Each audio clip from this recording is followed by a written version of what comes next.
Os poderes da Ope Ope no Mi acabaram de ser alterados pelo Oda. Sabo teve uma pequena mudança em seu rosto. Um dos painéis mais importantes da história de One Piece teve uma pequena alteração e uma teoria que vinha ganhando muita força parece ter tido suas pernas quebradas melhor. Parece ter tido suas pernas negras quebradas. Sanji tem o Haki do Rei? A gente precisa muito falar sobre isso. Graças ao nosso maravilhoso representante no Japão, Marco The One Piece Theorist, poderemos trazer para vocês na íntegra todas as correções que ocorreram no lançamento do volume 107 de One Piece. Para quem não sabe, novos capítulos do mangá saem semanalmente na revista Shonen Jump.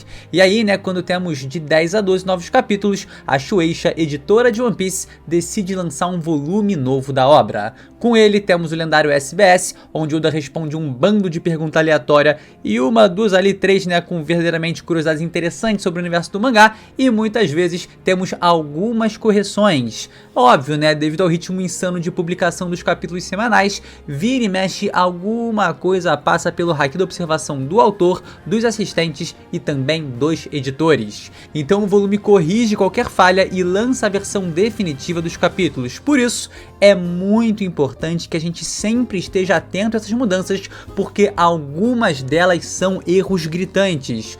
Como o clássico Zorão com a cicatriz do Luffy, que pelo amor de Deus, como foi que deixaram isso passar? E outros que podem gerar uma confusão real nos leitores, como por exemplo, esse soco aqui do Luffy no volume 103, que na realidade foi corrigido e agora é assim, deixando 1 milhão de vezes mais claro que não era o braço do Luffy atravessando a cabeça do Kaido, como todo mundo achou. Afinal, a própria arte parecia indicar isso, mas sim a própria cabeça do ex-imperador sendo esticada para trás devido à influência desse soco de borracha.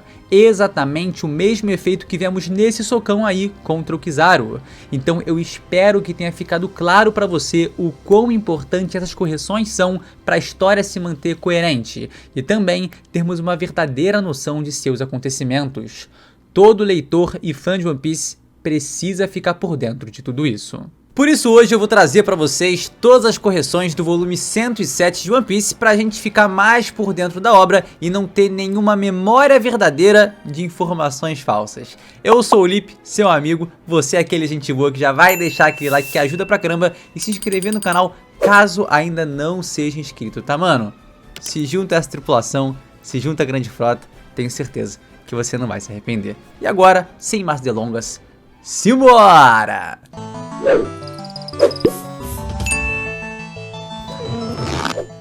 A gente tem 7 correções nesse volume, então vamos começar pela primeira e as últimas duas ali, meus queridos, vão ser bombásticas.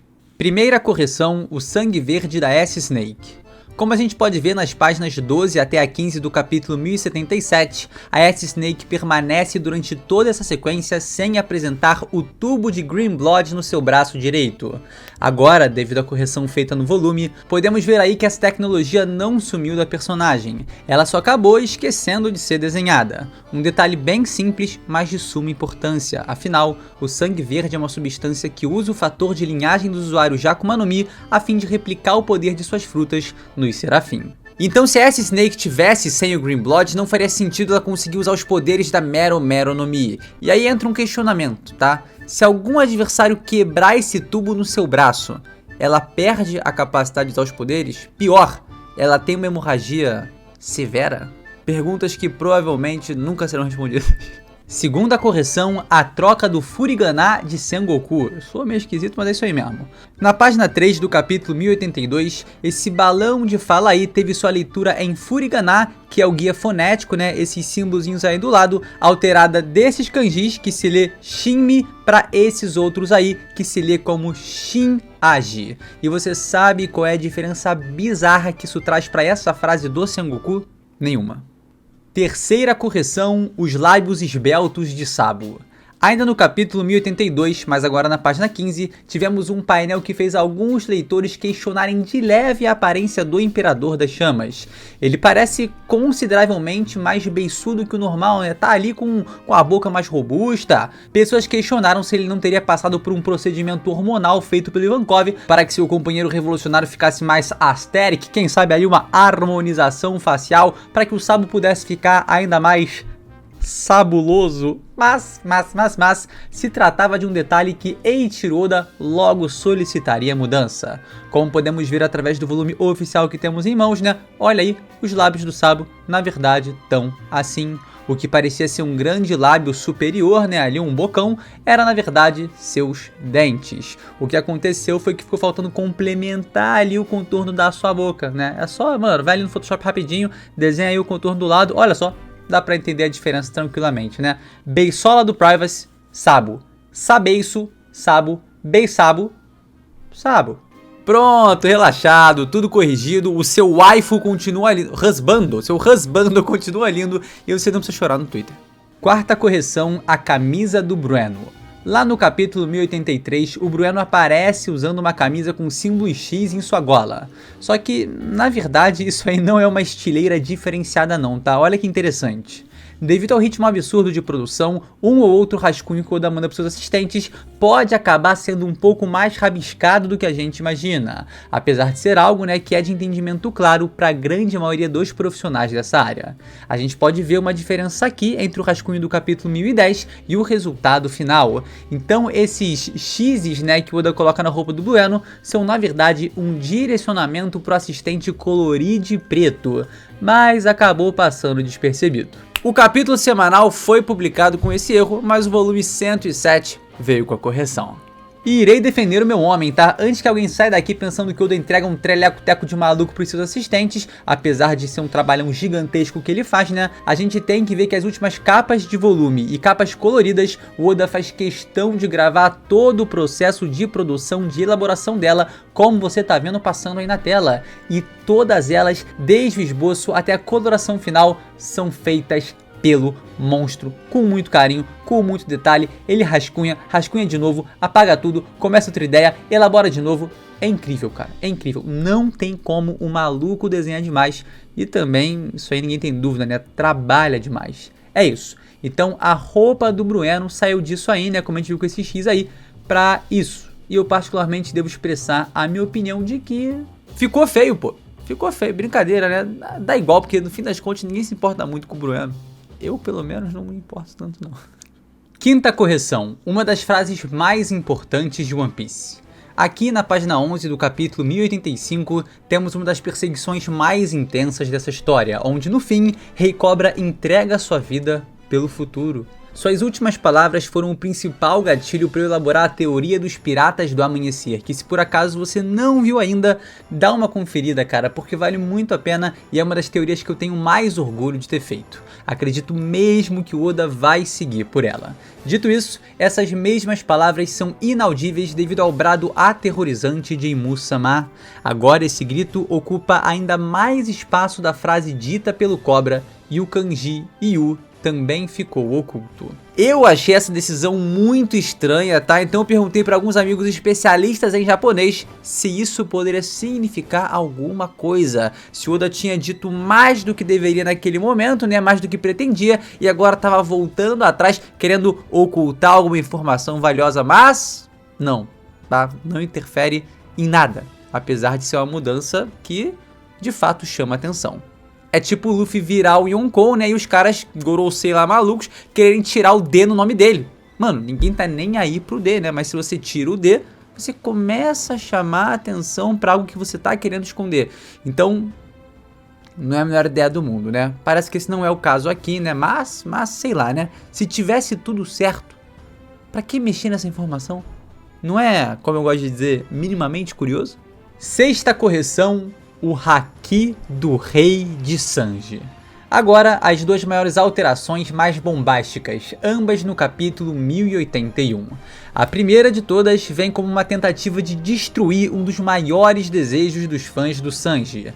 Na capa desse capítulo temos o cozinheiro segurando um livro que está escrito Cooking, que muitas pessoas ao redor do mundo, né, ao redor aí do globo terrestre, começaram a interpretar como Cookie King, ou seja, o rei dos cozinheiros. A partir disso, meu irmão já sabe, né? Novas teorias sobre o haki do rei do Sanji começaram a se propagar por toda a comunidade. Seria um foreshadow genial do gênio Eiichiro Oda? Será que ele, como o rei dos cozinheiros, está cozinhando algo? Eu cheguei a comentar na época, né, que esse aí parecia só um O incompleto. Só faltou puxar ali um pouco da perninha, né, pra completar o círculo. Até porque Koki King, caso seja isso que alguns estivessem lendo aí, quer dizer outra coisa, né? Que para ser family friendly aqui eu não vou comentar e vou traduzir como o rei da bilola. A palavra cooking parecia muito um erro na hora de completar o desenho, né? Ou um engano do Oda na hora de escrever cooking, né? Talvez ali um erro de tradução acontece, né? E aí veio a correção, tá tudo certo. Era literalmente isso. O C teve a perninha um pouco mais esticada e virou um O, ou seja, cooking, cozinhar.